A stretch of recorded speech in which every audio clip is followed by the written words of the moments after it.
Pemirsa, satu korban tewas akibat aksi penembakan yang terjadi di rest area kilometer 45 tol Tangerang Merak ternyata merupakan pemilik rental mobil. Anak korban mengungkapkan ayahnya ditembak saat ikut menyergap pelaku penggelapan mobil yang hendak membawa kabur mobilnya. Itu beda cuma 2-3 km dari mobil Brio itu. Akhirnya mobil Brio itu mampir di rest area di Indomaret. Jadi kita pas nyampe masuk rest area itu kita tunggu dulu teman kita yang dari Army ya. Setelah kita nunggu bareng-bareng, akhirnya ada satu dari grup anggota Army ya, satu mobil Avanza itu yang warna putih. Itu kita langsung menggap mobil tersebut ya. Jadi mobil tersebut ada di depan Indomaret bersampingan dengan mobil Sigra itu yang kita gap di Saketi. Itu kita tangkap orang yang berada di mobil Brio. Ternyata di mobil Sigra itu udah ada orang yang sudah siap untuk menembak kami. Jadi tembakan keluar. Jadi pada saat itu chaos. Jadi lagi mengamankan si yang bawa mobil Brio ini. Jadi kita nggak dengeran bahwa yang mobil Sigra ini mau nembak. Akhirnya terlepaslah peluru itu. Terdengar sampai 4 atau sampai 5 kali kalau tidak salah. Saya dan orang-orang tim rental kabur. Tapi naasnya ternyata ayah saya sendiri ya. Ayah saya kan terkena tembakan di dalam Indomaret. Akhirnya penjahat rental itu kabur. Pelakunya perkiraan kita ya sekitar 3 orang. 2 di satu mobil, yang satunya satu, perkiraan 3. Cuman kita nggak tahu, rame ya di rest area kan, mana tahu temennya di luar segala macam. Udah chaos, tapi perkiraan kita ada 3 orang. Untuk yang korban sendiri ada berapa? Korban sendiri sekarang 2 orang ya. 3 sama yang patah. Iya, 3 sama teman kita yang sempat ketabrak ya. Ada 3 orang, cuma yang fatalnya 1, yang masih kritisnya ada 1. Lebih seperti itu. Meninggal dunia itu luka di dada. Ya, infonya di dada, tembak di dada dan di tangan kiri. Yang kritis di kanan ya, perut kanan, mungkin dari samping kali ya posisinya. Kena tangan, tembus ke bagian perut. Jenazah pengacara asal Makassar yang tewas ditembak OTK di Kabupaten Bone, Sulawesi Selatan disambut isak tangis keluarga. Korban dimakamkan di kampung halamannya di Kabupaten Pangkep Kamis pagi.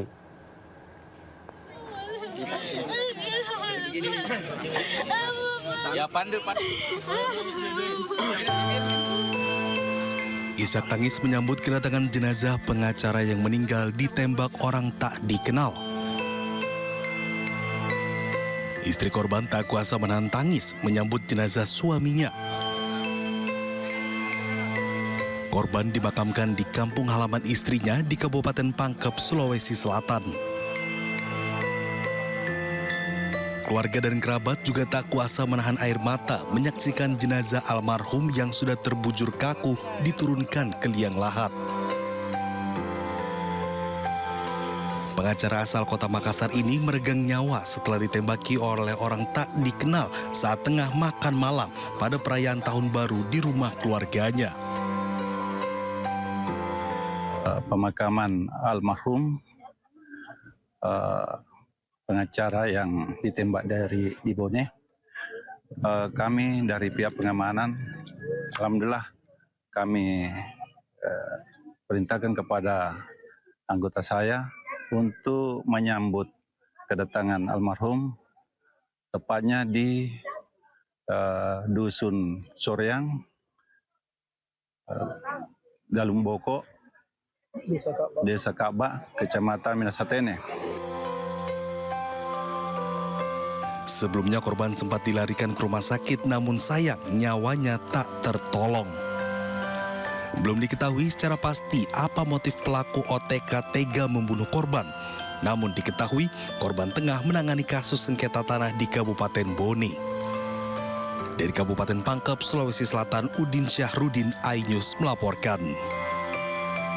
Mantan Kasubdit 3 Ditres Narkoba Polda Metro Jaya, AKBP Malvino Edward Justisia, resmi dipecat dari Polri usai divonis pemberhentian dengan tidak hormat atau PTDH dalam sidang etik kasus pemeriksaan di konser musik Jakarta Warehouse Project 2024. Sidang ini diputuskan dalam sidang etik lanjutan yang berlangsung tertutup di gedung TNCC Mabes Polri, Kebayoran Baru, Jakarta.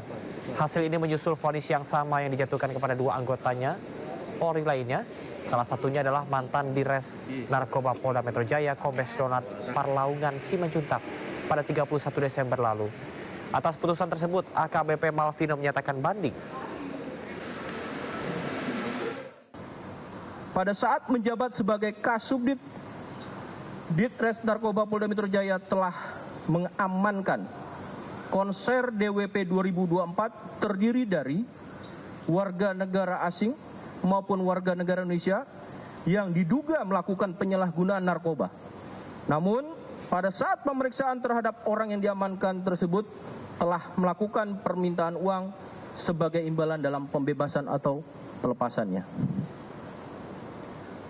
Pasal yang dilanggar, Pasal 13 ayat 1 Peraturan Pemerintah Nomor 1 Tahun 2003 tentang pemberhentian anggota Polri, Junto, Pasal 5 ayat 1 huruf B, Pasal 5 ayat 1 huruf C, Pasal 6 ayat 1 huruf D, Pasal 11 ayat 1 huruf B, Pasal 12 huruf B, Peraturan Kepolisian Nomor 7 Tahun 2022 tentang Kode Etik Profesi dan Komisi Kode Etik Polri.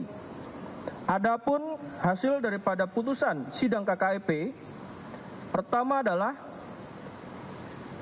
sanksi etika, yaitu perilaku pelanggar dinyatakan sebagai perbuatan tercela. Kedua, sanksi administratif berupa yang pertama, penempatan dalam tempat khusus selama 6 hari terhitung mulai tanggal 27 Desember 2024 sampai dengan 2 Januari 2025. Di ruang Patsus Biro Provos Div Propam Polri dan sudah dijalani pelanggar. Kedua, pemberhentian tidak dengan hormat atau PTDH sebagai anggota Polri. Atas putusan tersebut, pelanggar menyatakan tahun 2024 tanggal 31 diputus 3 orang hari ini, hari Kamis, yaitu yang pertama adalah inisial DPS, kita sudah lihat, kemudian inisial YTS, dan barusan inisial M. Keputusannya etik, perbuatan tercela, Patsus, dan PTDH. Kemudian keputusan ini menunjukkan bahwa Polri tidak main-main. Kemudian selanjutnya Komisi Kepolisian Nasional berharap bahwa keputusan ini bisa dijadikan pembelajaran ke depan untuk seluruh anggota Polri yang berada di seluruh Republik Indonesia ini, terutama yang berkecimpung di dalam bidang penanganan narkoba. Sebelumnya 2 terduga pelanggar, yakni Dir Narkoba Polda Metro Jaya, Kombes Pol Donald Parlaungan Simanjuntak, dan AKP Yudi Triananta Syeful telah dijatuhi sanksi pemberhentian tidak dengan hormat oleh Majelis Komisi Kode Etik Profesi.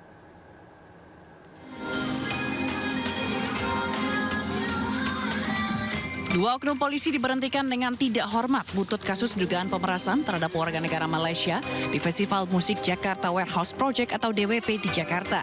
Kedua oknum polisi tersebut, Direktur Reserse Narkoba Polda Metro Jaya, Kombes Pol Donald Parlaungan, dan anak buahnya berinisial Y. Pemecatan dilakukan berdasarkan sidang kode etik yang digelar Divisi Propam Polri. Sementara itu, pelaksanaan sidang etik untuk oknum polisi M masih terus berjalan dan akan kembali digelar Kamis. Sidang etik untuk 3 terduga lain juga sudah digelar. Sidang digelar terpisah oleh Majelis Komisi Kode Etik Profesi. Ya, sidang etik kemarin berjalan mulai dari jam 11 tanggal 31 Desember sampai tanggal 1 Januari hampir jam 4 pagi. Ya, dengan sidang untuk Direktur Narkoba, untuk Kasubdit sama untuk Kanit.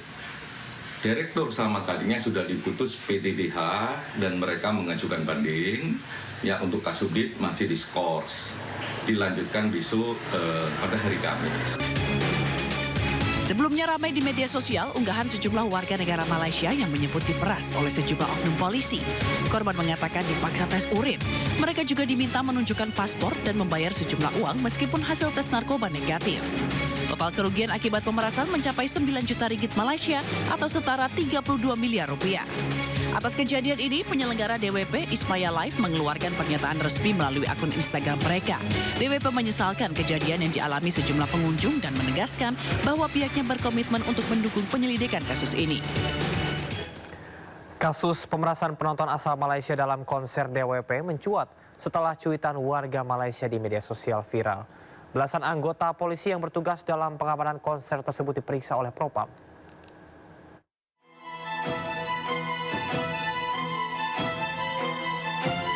Konser Jakarta Warehouse Project atau DWP tercoreng usai sejumlah warga negara Malaysia yang datang mengaku diperas polisi. Para korban mengaku dipaksa menjalani tes urin saat sedang berjoget di konser dan diminta menunjukkan paspor. Bahkan beberapa terang-terangan mengaku diperas mulai dari Rp90.000 Malaysia atau sekitar 320 juta rupiah meski hasil tes narkoba negatif. Para korban mengaku enggan kembali ke Indonesia untuk menonton konser.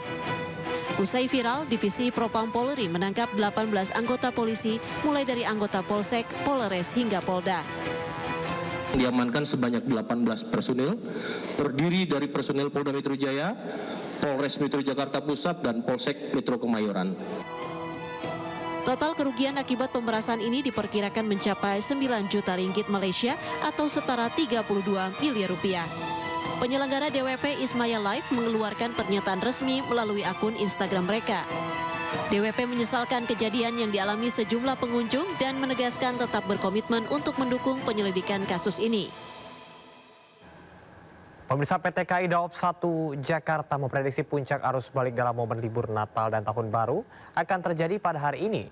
Hingga saat ini tercatat sebanyak lebih dari 43.000 penumpang akan tiba di wilayah Daob 1 Jakarta. Sejak pagi hari tadi, kepadatan penumpang telah terlihat di stasiun Pasar Senen Jakarta, khususnya para penumpang yang baru tiba di Jakarta. Meski arus balik diprediksi terjadi hari ini, namun tingkat keberangkatan penumpang dari wilayah Daob 1 Jakarta juga masih terpantau tinggi.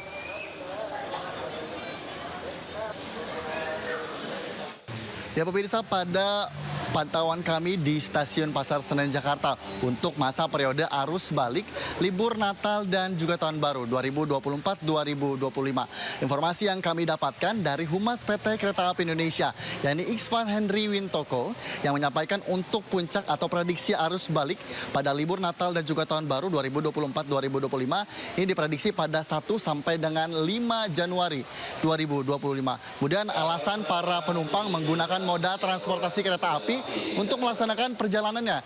Ini karena mengingat untuk transportasi kereta api masih menjadi transportasi favorit dan juga mudah diakses. Kemudian kalau untuk lokasi favorit ini masih meliputi Surabaya, kemudian juga Yogyakarta, Malang, Solo yang masih menjadi lokasi favorit. Kemudian informasi yang kami terima dari Humas PT Kereta Api Indonesia untuk tanggal 1 sampai dengan tanggal 5 Januari 2024 di mana akan ada potongan sebesar 10% untuk 50 kereta di kereta klasik maupun untuk kelas eksekutif. Terutama juga dapat kami sampaikan terkait dengan himbauan yang disampaikan oleh Humas PT Kereta Api Indonesia terutama untuk para penumpang yang hendak melaksanakan libur Natal dan juga Tahun Baru maupun hendak pulang ke Jakarta, ini tetap memerhatikan kembali jadwal tiket keberangkatan. Kemudian juga untuk para penumpang yang belum membeli tiket ini dapat membeli tiket di loket yang tersedia dan melalui akses resmi dari PT Kereta Api Indonesia. Dan tentunya juga tetap menjaga kebersihan, ketertiban selama berada di stasiun. Dari Jakarta, Hendri Afrila dengan juru kamera Raga Firdaus melaporkan. Kita beralih ke informasi lain, pemirsa. Wacana terkait sekolah libur selama Ramadan semakin hangat diperbincangkan publik. Wacana ini disambut baik oleh sejumlah pihak karena dapat meningkatkan kualitas ibadah siswa. Namun jika persiapan tidak matang bisa menjadi penurunan kualitas pendidikan, terutama untuk sekolah yang siswanya heterogen.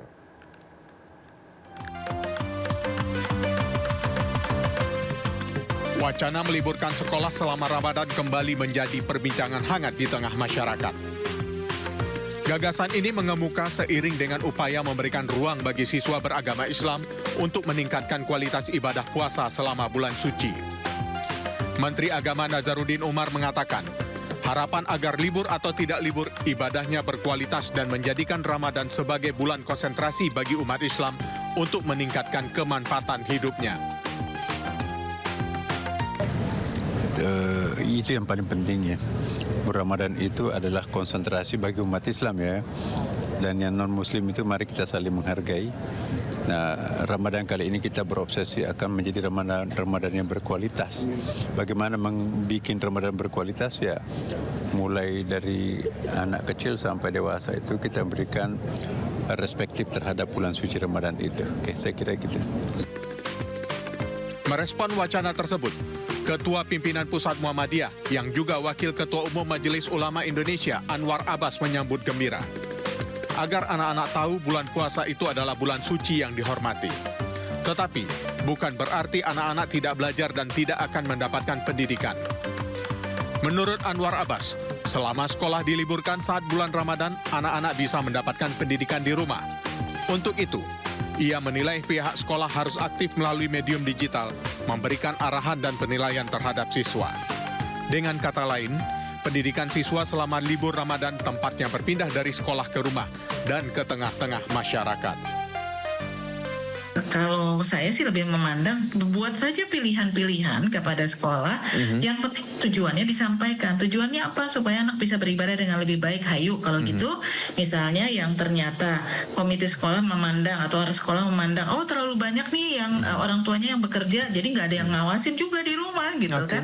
Jadi ya udah kalau gitu lebih baik di sekolah aja dengan porsi belajar yang lebih banyak ibadahnya misalnya. Itu juga kan bisa dilakukan. Dan ibadahnya bisa jadi ibadah yang ibadah mahdhah, ibadah yang betul-betul ibadah atau ibadah sosialnya gitu. Karena kan dilatihkan di bulan Ramadan kan juga ada zakat, bersedekah gitu kan. Itu juga jadi bagian yang bisa dipelajari bersama-sama. Jadi kalau kita lihat ya, target kurikulum itu kan senantiasa selalu ada. Kalender pendidikan itu udah dirancang dari awal. Jadi dengan planning, dengan perencanaan yang sudah relatif lebih matang, maka akan kelihatan sebetulnya mana yang bisa dicapai dalam waktu yang bisa dipadatkan, mana yang tidak.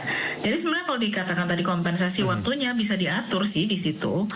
Tinggal memanage ya masing-masing sekolah. Tapi lagi-lagi targetnya apa nih gitu kan? Khawatirnya nanti saya sih agak khawatir gini karena tidak ada yang mengawasi di rumah, terus bukannya ibadah, malah nonton, main game gitu kan. Malah jadi akhirnya tidak tercapai targetnya. Jadi kita perlu sepakati dulu target itu yang mau kita capai seperti apa. Berkualitas insya Allah dimanapun kita berada. Sementara itu, anggota Komisi 10 DPR RI dari fraksi PKS Ledia Hanifah menanggapi, wacana kebijakan libur sebulan selama Ramadan bagi anak sekolah perlu dikaji lebih dalam. Lebih lanjut, Ledia menjelaskan, kebijakan tersebut memang sudah pernah diterapkan sebelumnya dengan memiliki kelebihan dan kekurangan. Apalagi sudah memiliki kalender pendidikan dan kurikulum yang akan diterapkan selama tahun ajaran. Terlepas dari kontroversi yang datang, libur sekolah selama Ramadan sudah pernah dilakukan di Indonesia sejak era kolonial Belanda. Kebijakan itu terus berlangsung hingga masa kepemimpinan Soekarno, yang saat itu menghentikan sementara kegiatan-kegiatan resmi dengan tujuan agar umat muslim dapat menjalankan ibadah semaksimal mungkin. Kemudian berhenti di era Soeharto, di mana Menteri Pendidikan dan Kebudayaan masa itu Daud Yusuf. Namun kebijakan itu diprotes dari berbagai pihak, sehingga sebagian sekolah berbasis Islam tetap meliburkan selama sebulan penuh. Kebijakan tersebut masih dirasakan di era kepemimpinan Gus Dur. Bahkan, Gus Dur juga mengimbau kepada sekolah untuk menggelar kegiatan pesantren kilat. Tujuannya agar para siswa lebih fokus belajar agama. Barulah pada masa Presiden Megawati, kebijakan libur Ramadan diubah lagi dan berlanjut hingga era Presiden Jokowi.